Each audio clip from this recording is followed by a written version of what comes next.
Museums, Garden of Cultures. Culture chinoise. Musée Guimet. Otaru. Guimet, ne soyez pas complices. C'est la civilisation. Label Truth. Tibet existe. Musée Guimet. La culture tibétaine. La culture tibétaine. L'art. L'art tibétain. L'art tibétain. Musée Guimet, ne soyez pas complices. Garden of Cultures. Museums, Garden of Cultures. Musée Guimet.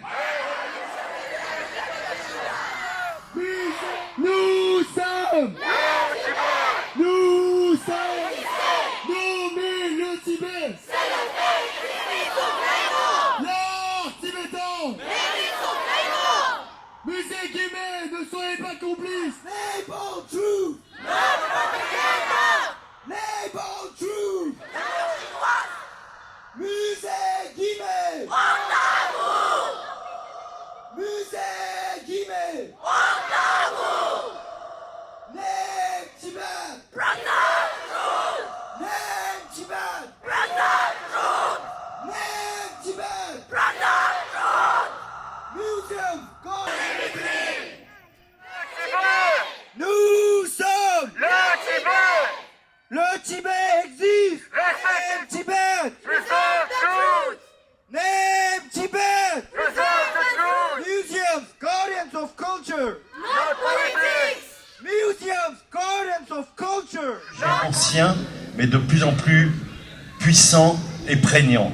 La volonté du pouvoir de Pékin de réinstaurer une écriture de la culture, de l'histoire, non seulement à l'intérieur de ses frontières, en niant l'existence d'un Tibet, l'existence d'une région ouïghour, ou même l'existence autonome de l'île de Taïwan, pour le développer cette offensive culturelle révisionniste partout dans le monde, et y compris dans nos démocraties avancées.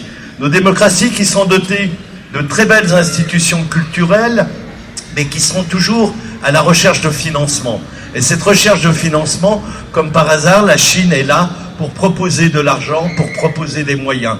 Ce que nous voyons à l'œuvre avec le musée Guimet, mais aussi avec le musée du Quai Branly, Jacques Chirac, on le voit dans d'autres institutions, Beaubourg, mais une autre institution qui est juste là en face, la Cité du patrimoine et de l'architecture, qui développe un nombre considérable de partenariats tous azimuts avec la Chine, qui dispose depuis 20 ans, à la demande de M. Jacques Chirac et de M. Raffarin, d'un observatoire de l'architecture chinoise contemporaine.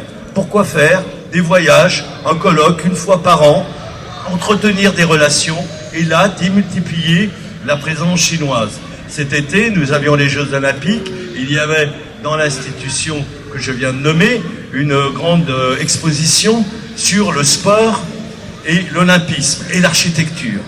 Étonnamment, un grand nombre de choses qui étaient représentées et montrées étaient des stades ou des réalisations chinoises. Je dis que là, nous sommes dans un phénomène de colonisation culturelle extrêmement grave. Alors nos dirigeants qui commencent à s'intéresser un peu à la question des ingérences étrangères et notamment des ingérences chinoises dans le domaine technologique et économique, parce que là, c'est des espèces sonnantes et trébuchantes qui sont concernées, ne regardent pas cette évolution qui avance à pas légers sous les radars et qui vise à transformer la perception que nous-mêmes nous avons de la Chine, du Tibet, du pays ouïghour, du Turkestan oriental et d'autres régions de la Mongolie, pour laisser à penser que nous sommes dans une unité d'un peuple qui est totalement reconstruite. Et je vais vous dire une chose, quand on s'attaque au passé, quand on s'attaque à la tradition, c'est le futur qu'on veut bousculer et remettre en cause. C'est essentiel. Si nous ne comprenons pas cette relation entre... Je suis honorée d'être avec vous encore ici aujourd'hui.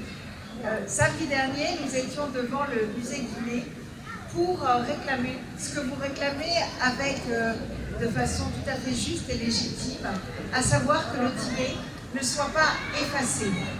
Cela est très très important. On le sait parce que à côté de ce nettoyage, de ce génocide qui est mené par la Chine au Tibet, eh bien, il y a toute la question de non seulement de faire disparaître les personnes, mais de faire disparaître effectivement leur culture, leur langue, leur patrimoine. On mesure un peuple aussi en ce qu'il apporte à l'humanité, en ce qu'il a contribué aux sciences, aux arts, à la culture. Et c'est ce que veut effacer aujourd'hui la Chine du Tibet, comme si vous n'aviez jamais existé, comme si votre patrimoine était le sien. Et cela peut sembler anodin à quelques-uns, mais c'est essentiel, parce que c'est par là qu'on commence l'effacement. Et alors non, il ne faut pas céder sur le musée Guimet, comme il ne faut céder sur aucun musée. Il faut exiger à chaque fois que le Tibet soit bien inscrit comme le propriétaire de ce patrimoine.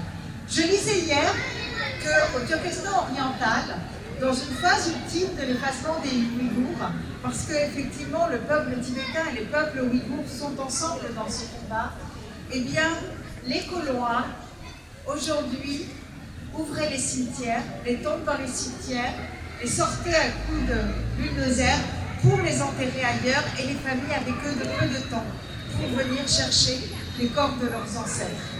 On voit jusqu'où peut aller la perversité, la volonté d'effacer, la volonté de prendre des terres et de se les approprier, la volonté de faire disparaître ceux qui osent encore élever une voix différente.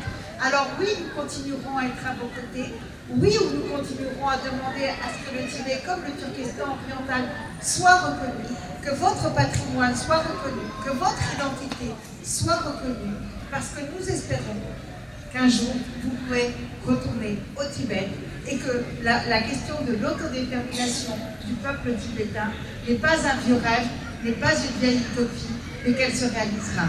Vive le Tibet libre!